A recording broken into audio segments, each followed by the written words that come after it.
Hello guys, কেমন আছো সবাই? শুভ সকাল। দেখো আমি ঘুম থেকে উঠে গেছি।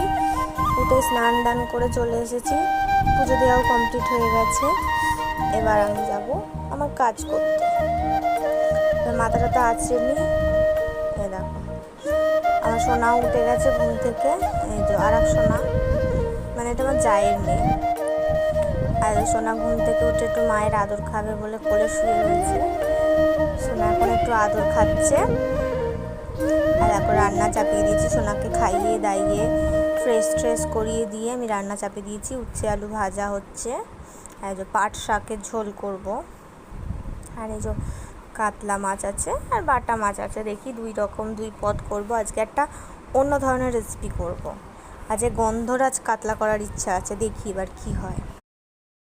আর এই যে আমার সোনা এখন খেলা করছে। আমার সোনাটা ভালো, ওকে খেলনা দিয়ে দিলে ও খেলে, আমি আমার মতো রান্না করি। এই যে কাতলা মাছ দুটো ভেজে নিচ্ছি। এই দুটো ভেজে মশলাটাও কষিয়ে নিচ্ছি। এবার গন্ধরাজ কাতলা করব। তোমরা যদি কেউ রেসিপি জানতে চাও তাহলে কমেন্ট করো।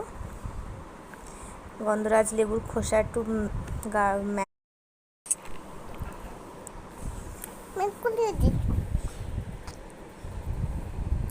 মাছটাকে ওর মধ্যে দিয়ে কষিয়ে তারপরে জল দিয়ে ফুটিয়ে নামিয়ে নিয়েছি। আমার গন্ধরাজ কাতলা কমপ্লিট।